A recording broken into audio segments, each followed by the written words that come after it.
کاشانۂ بصیرت ایک ایسا یوٹیوب چینل جس پر ہر قسم کی دینی کتب بالخصوص محروم بصارت افراد کے لیے آڈیو اور ویڈیو فارمیٹ میں دستیاب ہیں اور بالعموم تمام مسلمان برادران و خواہران کے لیے دستیاب ہیں۔ اس لیے آپ سے گزارش ہے کہ بیل آئیکن کو پریس کر کے ہمارے اس چینل کو ضرور سبسکرائب کیجیے تاکہ آئندہ آنے والی ہر کتاب آپ کو بر وقت ملتی رہے۔ کاشانۂ بصیرت، کاشانۂ بصیرت، کاشانۂ بصیرت، کاشانۂ بصیرت۔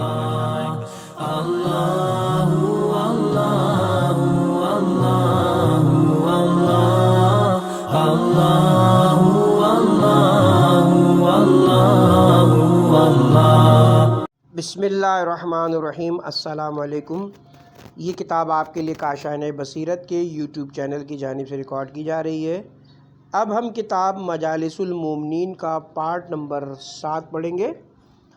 مجلس اول کا بقیہ حصہ، صفحہ نمبر 96 واقعہ غدیر کا پس منظر۔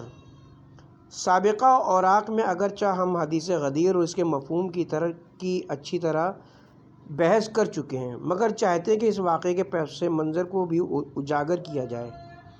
اسی لیے اگر مضمون کی تکرار نظر آئے تو قائرین ہمیں معذور سمجھیں۔ شیخ ابو الفتح رازی اپنی تفسیر میں رقم تراز ہیں۔ 9 ہجری میں رسول خدا صلی اللہ علیہ وسلم نے نصارے نجران کے ساتھ مباہلے کے عوض 2000 پوشاکوں پر مصالحت کی تھی، اور حضرت نے جناب امیر المومنین کو ان پوشاکوں کے حصول کے لیے یمن روانہ کیا۔ اللہ تعالیٰ نے حضرت کو حج کا حکم دیا تو آپ صلی اللہ علیہ وسلم نے حضرت علی کو خط لکھا کہ ارادہ حج کر کے مکہ آ جائیں اور وہاں ہماری ملاقات ہوگی۔ حضرت علی نے جب حضرت کا نامہ مبارک پڑھا تو انہوں نے حج کی تیاری کی اور پوشاکیں لے کر مکہ کی طرف روانہ ہوئے۔ مکے کے قریب پہنچ کر آپ نے ایک شخص کے ذمے پوشاکیں لگائیں اور خود جلدی سے رسول خدا کی زیارت کے لیے در مکہ پر آئے جہاں ان کی سرور عالم سے ملاقات ہوئی۔ حضرت نے خیریت دریافت کرنے کے بعد ان کی مہم کے متعلق سوال کیا تو جناب امیر نے عرض کی، آقا میں نے مذکورہ پوشاکیں وصول کر لی ہیں اور انہیں ایک شخص کے ذمے لگا کر آپ کی زیارت کے لیے حاضر ہوا ہوں۔ حضرت نے دریافت کیا، کیا تم نے احرام حج باندھ لیا ہے؟ حضرت امیر نے عرض کی، آقا آپ نے اپنے خط میں یہ تحریر نہیں کیا تھا کہ آپ کون سا حج کریں گے، اسی لیے میں نے احرام نہیں باندھا، البتہ میں نے اپنی نیت کو آپ کی نیت کے تابع کیا ہے اور کہا ہے اللہم اہلا لا کا حلال نبیک۔ پھر حضرت نے پوچھا، کیا اپنے ساتھ قربانی لائے ہو؟ آپ نے عرض کی، جی ہاں میں اپنے ساتھ 44 اونٹ لایا ہوں۔ رسول خدا نے فرمایا، اللہ اکبر، تو میرے ساتھ میرے حج اور قربانی میں شریک ہوا۔ میں 66 اونٹ لایا ہوں، تم احرام باندھ لو اور اپنی جماعت کے پاس جاؤ، پھر انہیں میرے پاس لاؤ۔ جب امیر المومنین اپنی جماعت کے پاس گئے تو آپ نے دیکھا کہ بورے کا منہ کھلا ہوا ہے۔ یہ دیکھ کر آپ اپنے نائب پر خفا ہوئے اور فرمایا، تو نے ان لوگوں کو پوشاکیں کیوں دیں؟ اس نے کہا، ان لوگوں نے مجھے مجبور کیا کہ میں انہیں ان پوشاکوں میں سے کچھ پوشاکیں دوں جس سے یہ احرام باندھ سکیں۔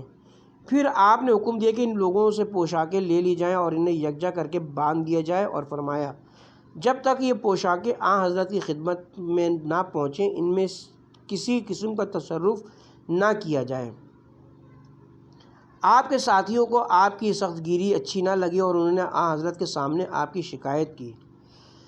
رسول خدا شکایت کرنے والوں پر ناراض ہوئے اور ممبر پر تشریف لائے اور فرمایا، علی کی مخالفت سے اپنی زبانوں کو بند رکھو۔ علی خدا کے لیے سخت گیر ہیں اور دین میں کسی کمزوری کو برداشت نہیں کرتے۔ لوگوں نے جب حضرت کا یہ فرمان سنا تو انہوں نے خاموشی اختیار کر لی، اور جب حضرت حج سے فارغ ہونے کے بعد مدینہ جانے لگے اور مقام غدیر خم پر پہنچے تو یہاں سے لوگوں کے راستے جدا ہو گئے۔ اس وقت جبرائیل امین نازل ہوئے اور آپ کے ناقے کی مہار تھام کر کھڑے ہو گئے اور کہا کہ اللہ تعالیٰ کا فرمان ہے کہ آپ اس مقام پر قیام کریں اور ان لوگوں کو میرا اہم پیغام سنائیں۔ اس کے بعد انہیں اپنے اپنے علاقوں کو جانے کی اجازت دے دیں۔ اور جبرائیل امین نے آپ کو یا ایھا الرسول کی آیت پڑھ کر سنائی۔ حضرت کی طرف سے منادی نے اعلان کیا کہ لوگوں رک جاؤ۔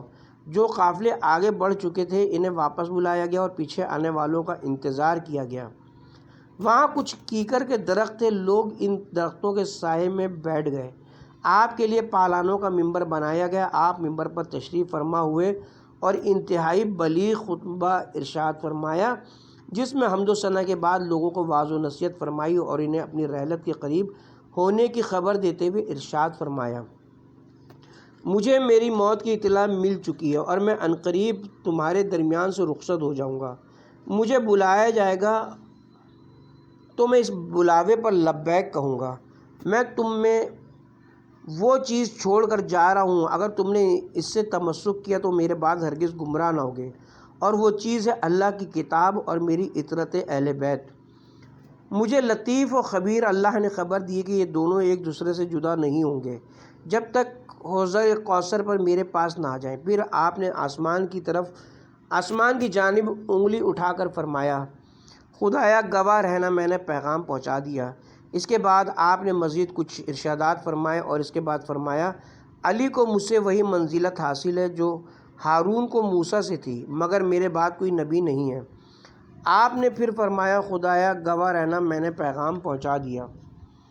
پھر آپ نے چند دیگر باتیں ارشاد فرمائیں اور ہر موضوع کے آخر میں علی کے حق میں کوئی نہ کوئی بات فرماتے اور کہتے، خدایا گواہ رہنا میں نے پیغام پہنچا دیا ہے۔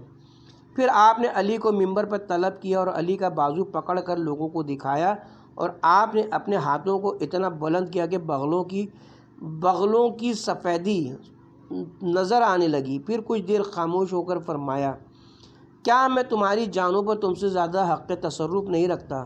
سب لوگوں نے کہا، جی ہاں، آپ ہمارے اولیٰ بالتصرف ہیں۔ پھر بلا فاصلہ آپ نے فرمایا، جس کا میں مولا ہوں علی اس کا مولا ہے۔ خدایا جو علی سے دوستی رکھے تو اس سے دوستی رکھ، اور جو علی سے دشمنی رکھے تو اس سے دشمنی رکھ، اور جو اس کی مدد کرے تو اس کی مدد کر، اور جو علی کو چھوڑ دے تو بھی اسے چھوڑ دے۔ اس کے بعد آپ نے حاضرین سے فرمایا، جو کچھ اللہ نے مجھے حکم دیا تھا کیا میں نے تم تک پہنچا دیا؟ سب نے کہا، جی ہاں، آپ نے اللہ کا حکم پہنچا دیا۔ پھر آپ نے کہا، خدایا گواہ رہنا میں نے تیرا پیغام پہنچا دیا۔ اس کے بعد آپ ممبر سے نیچے تشریف لائے۔ نماز ظہر کا وقت ہو چکا تھا۔ آپ نے نماز پڑھائی اور نماز کے بعد آپ خیمہ میں تشریف لے گئے اور علی سے فرمایا، تم اپنے خیمے میں بیٹھو، اور صحابہ کو حکم دیا کہ تم گروہ در گروہ علی کے پاس جاؤ اور انہیں مبارکباد دو اور انہیں امیر المومنین کہہ کر سلام کرو۔ جب تمام صحابہ آپ کے فرمان پر عمل کر چکے تو آپ نے اپنے ازواج سے فرمایا کہ تم بھی علی کے خیمے میں جا کر انہیں امیر المومنین کہہ کر سلام کرو اور انہیں مبارکباد دو۔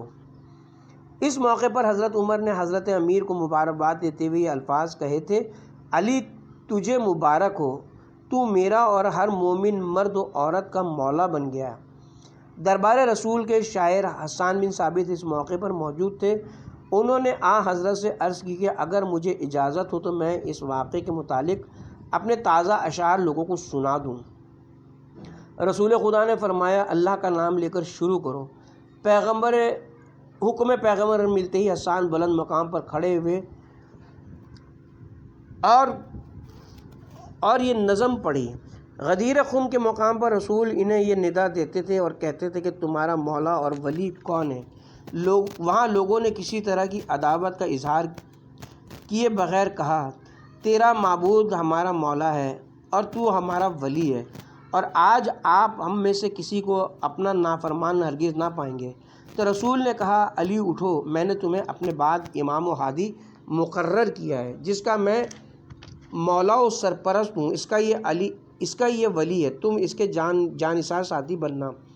اس وقت رسول نے دعا مانگی کہ خدایا اس کے مددگار کی مدد کرنا اور اس سے دشمنی رکھنے والوں سے دشمنی رکھنا۔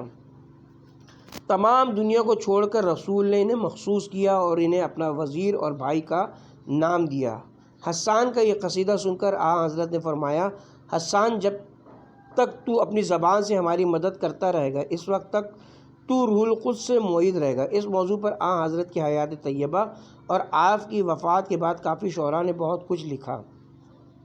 ایک خصوصی نقطہ، رسول خدا صلی اللہ علیہ وآلہ وسلم نے اپنی حیات طیبہ میں علی کو 2 گروہوں کے سامنے پیش کیا۔ پہلی مرتبہ مباہلے کے روز نصارہ کے سامنے پیش کیا تو نصارہ نے اپنی شکست تسلیم کر لی اور جزیہ دینا قبول کیا۔ دوسری بار مقام غدیر خم پر مسلمانوں کے سامنے پیش کیا، انہوں نے موافقت کے بجائے مخالفت کی۔ شیخ محمد بن ابی جمہور نے کتاب جامع الجوام کی شرح میں خوبصورت جملے لکھے ہیں۔ وہ فرماتے ہیں اعمال کی قبولیت کا انحصار ولایت علی پر موقوف ہے، کیونکہ تمام اعمال فرض کرنے کے بعد اللہ نے اپنے نبی سے فرمایا، سورہ مائدہ آیت نمبر 67، اور اگر تو نے ایسا نہ کیا تو تو نے میری رسالت کی تبلیغ نہیں کی۔ یہی وجہ ہے کہ بعض شعراء نے آخرت کے حساب کی نسبت جناب امیر کی طرف کی ہے اور کہا ہے، خدا کی قسم اگر دنیا میں حیدر نہ ہوتے تو نہ یہ دنیا ہوتی اور نہ ہی کسی طرح کی مخلوق موجود ہوتی۔ روز قیامت ہمارا حساب انہی کے پاس ہوگا اور وہ کل کو ہمارے ملجا و ماوا ہوں گے۔ علی کا ہاتھ پکڑ کر دکھانے کی حکمت، شیخ ابو الفتوح رازی نے اپنی تفسیر میں لکھا، روز غدیر شیخ شبلی علوی کو اس عید سعید کی مبارکباد دینے کے لیے گئے اور مبارک کے بعد شیخ شبلی نے اس سید زادے سے کہا، محترم سید، کیا آپ جانتے ہیں کہ آپ کے نانا نے آپ کے دادا کا بازو پکڑ کر لوگوں کو کیوں دکھایا تھا اور اس میں حکمت کیا تھی؟ سید نے کہا، مجھے معلوم نہیں ہے۔ شیخ شبلی نے کہا، تم نے یوسف و زلیخا کا قصہ پڑھا ہے کہ مصر کی وہ عورتیں جو جمال یوسف سے بے خبر تھیں، انہوں نے زلیخا کو تانے دیے تھے کہ وہ ناحق غلام کی محبت میں گرفتار ہوئی ہے اور کہتی تھیں، عزیز کی بیوی اپنے غلام کو اپنی جانب مائل کرتی پھر رہی ہے، اس پر محبت طاری ہو چکی ہے، ہم اسے صریح گمراہی میں مبتلا سمجھتی ہیں۔ سورہ یوسف آیت نمبر 30۔ جب زلیخا نے ان کے تانے سنے تو اس نے انہیں جمال یوسف دکھانے کے لیے اپنے گھر دعوت دی اور سب کے ہاتھ میں لیمو پکڑا دیے اور اس کے ساتھ ایک ایک چھری بھی سب کو دے دی اور حضرت یوسف کو لباس فاخرہ پہنایا۔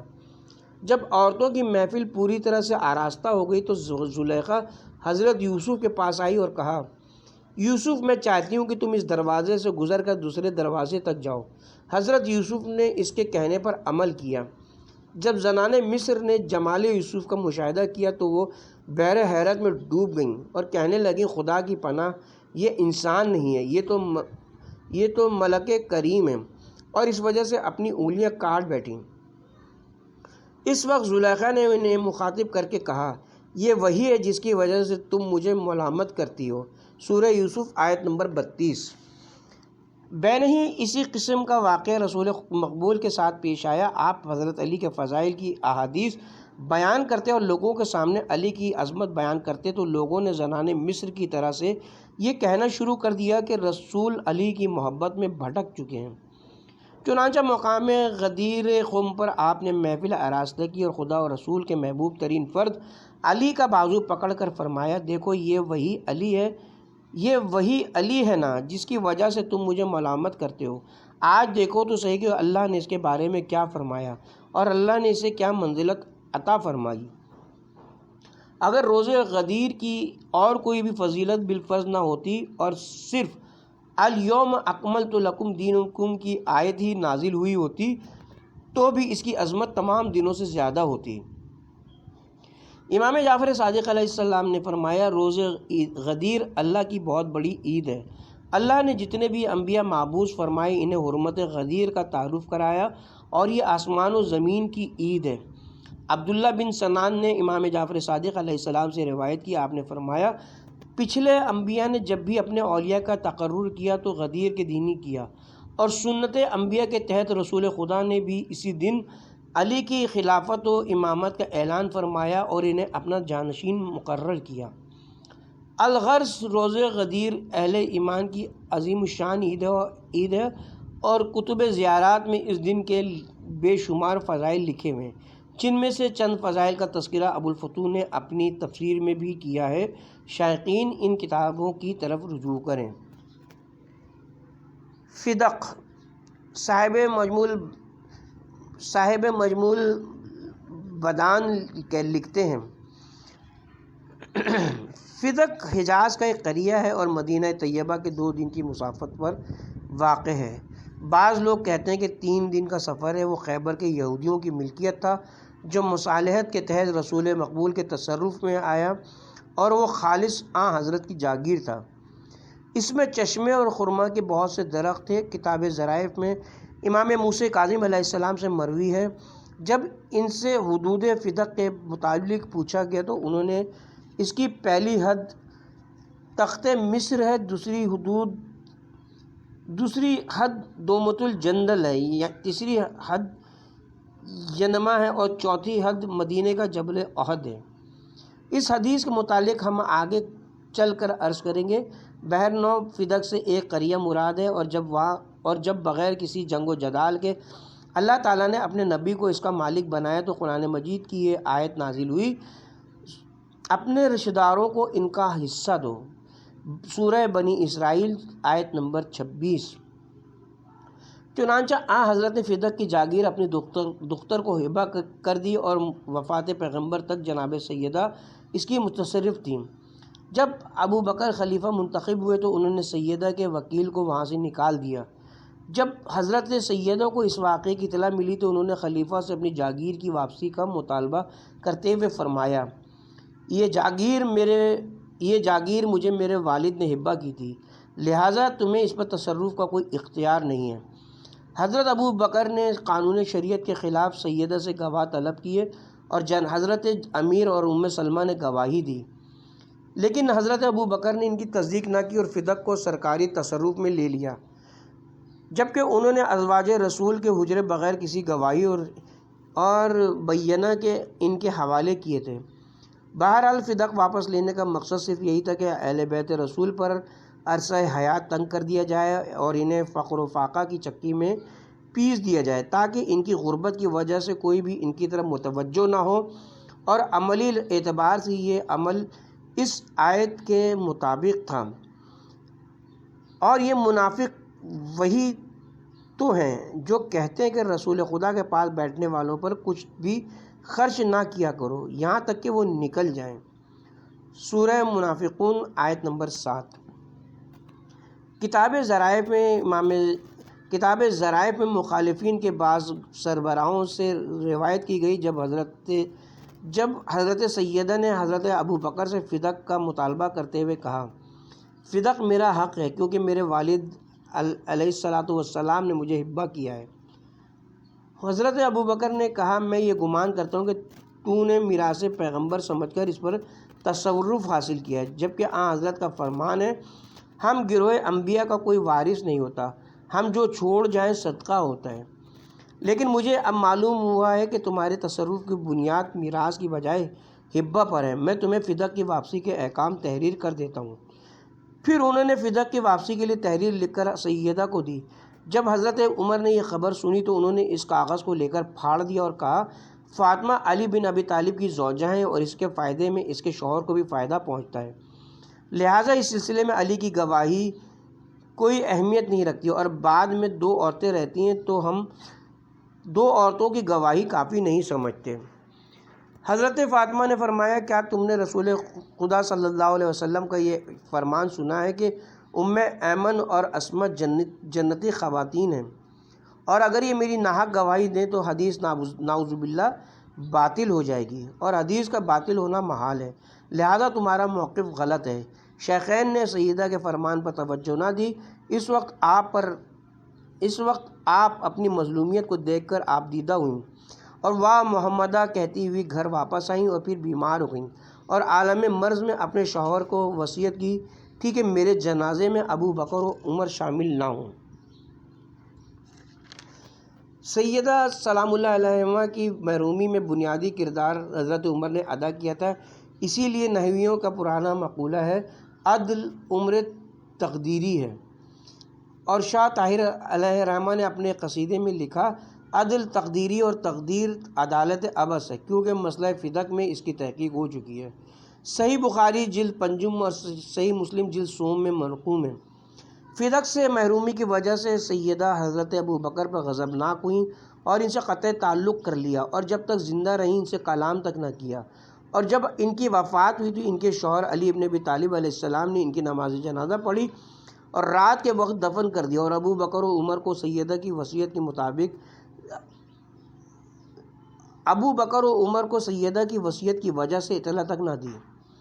اولاد برا مکہ میں سے ایک شخص نے امام علی رضا علیہ السلام سے شیخین کے متعلق پوچھا۔ آپ نے سبحان اللہ والحمد للہ ولا الہ الا اللہ واللہ اکبر کہا۔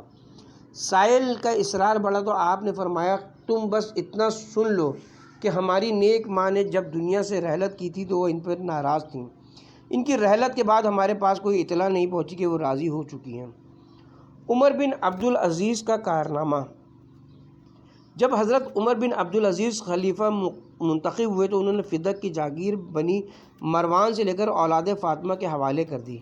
شام کے معتصب مزاج لوگوں نے ان سے کہا تیرا یہ اقدام صحیح نہیں ہے، کیونکہ تیرے اس اقدام کی وجہ سے شیخین کے اقدام کو غلط ماننا پڑتا ہے۔ عمر بن عبدالعزیز نے کہا میرے اور تمہارے نزدیک یہ بات مسلم ہے کہ حضرت فاطمہ رسول خدا کی بیٹی تھیں، اور یہ خبر بھی صحت تک پہنچی ہوئی ہے کہ انہوں نے شیخین سے فدق کی واپسی کا مطالبہ کیا تھا، اور حضرت زہرا سلام اللہ علیہما کے متعلق یہ تصور نہیں کیا جا سکتا کہ وہ جھوٹ بول کر اپنے لیے جاگیریں بناتیں، اور ان کے دعوے کی صداقت کی گواہی علی بن ابی طالب اور ام ایمن اور ام سلمہ نے دی تھی۔ میرے نزدیک فاطمہ صادق القول ہیں، اگر وہ مبینہ اور گواہوں کے بغیر بھی دعویٰ کرتی تو بھی ان کے حق کو جھٹلایا نہیں جا سکتا، اس لیے کہ وہ جنت کی عورتوں کی سردار ہیں، اور میں آج فدق اس کے وارثوں کو لوٹا کر رسول اکرم صلی اللہ علیہ وسلم کی رضا کا طالب ہوں، اور امید رکھتا ہوں کہ میرے اس عمل سے فاطمہ، حسن اور حسین بروز قیامت میری شفاعت کریں گے، اور اگر میں ابو بکر و عمر کی جگہ ہوتا اور فاطمہ دعویٰ کرتی تو میں ان کی تصدیق کرتا۔ بعض روایات میں کہ جب عمر بن عبدالعزیز نے امام محمد باقر علیہ السلام کو فدق واپس کیا تو لوگوں نے کہا تو نے شیخین پر طعن کیا ہے۔ عمر بن عبدالعزیز نے کہا میں نے نہیں، انہوں نے خود ہی اپنے اوپر طعن کا دروازہ کھولا تھا۔ عمر بن عبدالعزیز کی وفات کے بعد بنی امیہ کے طاغوتی حکمرانوں نے اولاد فاطمہ سے فدق چھین کر اپنی جاگیر میں شامل کر دیا تھا۔ عباسیہ دور میں مامون، معتصم اور واسق نے اپنے اپنے دور اقتدار میں فدق اولاد فاطمہ کو واپس کیا تھا۔ جب متوکل برسر اقتدار آیا تو اس نے وارث فاطمہ چھین کر اپنے حجام کو دے دیا، پھر معتضد نے فدق واپس کیا، اور مقتفی نے پھر چھین لیا، اور مقتدر نے پھر واپس کیا۔ فدق کا حدود و ارباح۔ کتاب اللطائف میں مذکور ہے کہ ایک دن ہارون رشید نے امام موسیٰ کاظم علیہ السلام سے کہا آپ فدق کے حدود بیان کریں، میں آپ کو واپس کرنا چاہتا ہوں، کیونکہ میں جانتا ہوں کہ فدق چھین کر آپ کے خاندان پر ظلم کیا گیا، اور میں آپ سے ہر ظلم کو ختم کرنا چاہتا ہوں۔ امام علیہ السلام نے فرمایا اگر میں نے اس کے تمام حدود بیان کیے تو تیرا دل اسے واپس دینے پر کبھی راضی نہ ہوگا۔ ہارون نے آپ کو قسم دے کر کہا آپ ضرور بیان کریں، میں آپ سے ہر ظلم و ستم کو دور کرنا چاہتا ہوں۔ امام علیہ السلام نے فرمایا تو پھر سنو، اس کی پہلی حد عدن ہے۔ یہ سن کر ہارون کا رنگ اڑ گیا اور کہا دوسری حد بیان کریں۔ امام نے فرمایا اس کی دوسری حد سمرقند ہے۔ ہارون کا چہرہ ان الفاظ سے زرد ہو گیا اور کہا تیسری حد بیان کریں۔ امام نے فرمایا اس کی تیسری حد مراکش ہے۔ یہ سن کر ہارون کا چہرہ غصے سے سرخ ہو گیا اور کہا چوتھی حد بیان کریں۔ امام نے فرمایا اس کی چوتھی حد ارمینیا کا سمندر ہے۔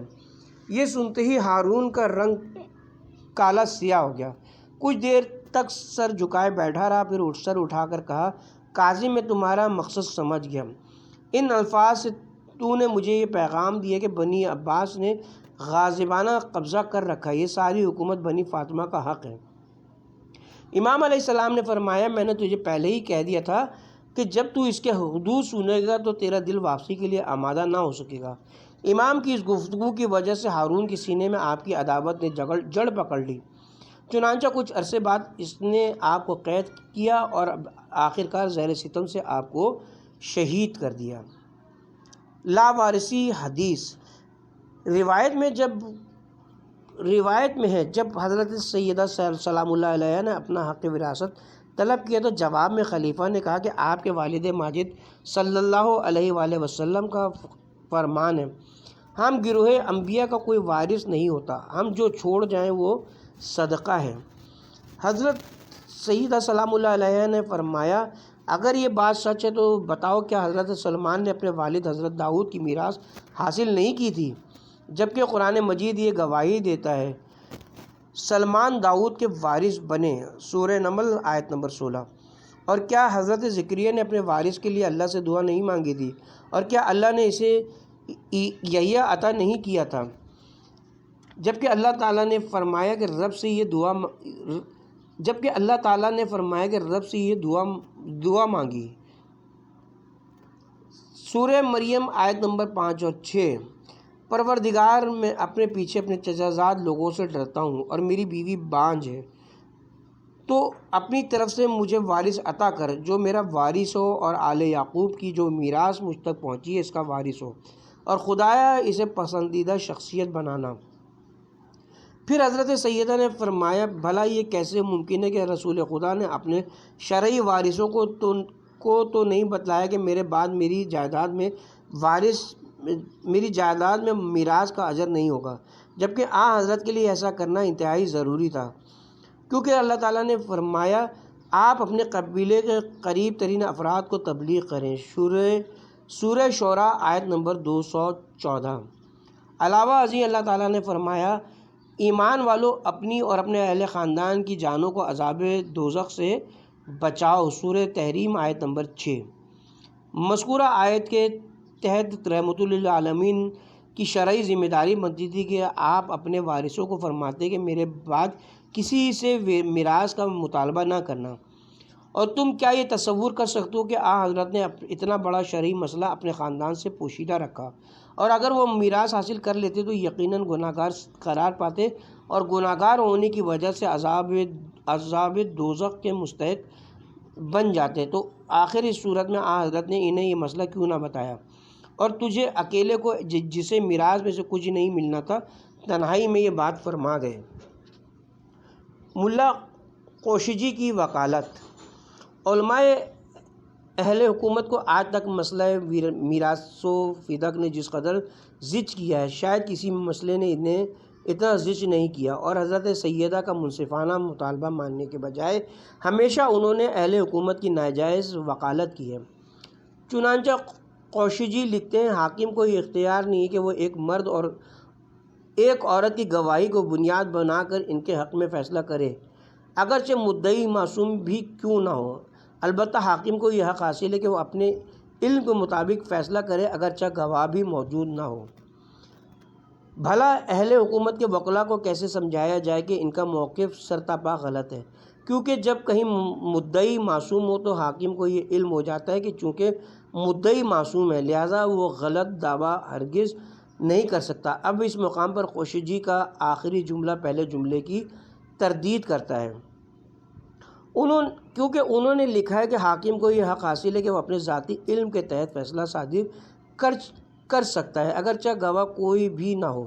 قائرین کرام، اگر قوشجی کے اس نظریے کو مان لیا جائے تو اس وقت دلچسپ صورتحال پیدا ہوگی جب مدعی معصوم اور حاکم کو بھی اس کی عصمت کا علم ہو، تو اس کا نتیجہ حتمی طور پر یہی برآمد ہوگا کہ اس مدعی سے کوئی گواہ طلب کرنے کی ضرورت نہیں رہے گی اور اس کے حق میں فیصلہ کیا جائے گا۔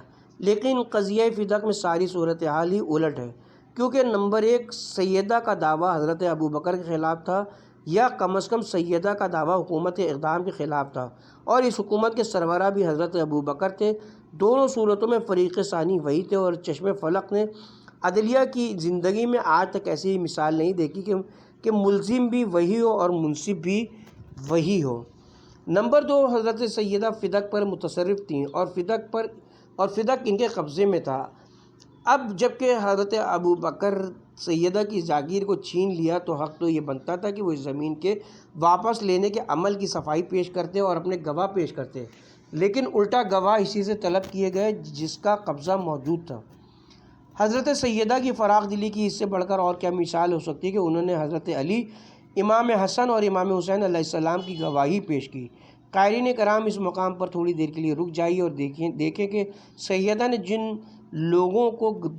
جن گواہوں کو پیش کیا ان کی گواہی کا کیا مقام ہے۔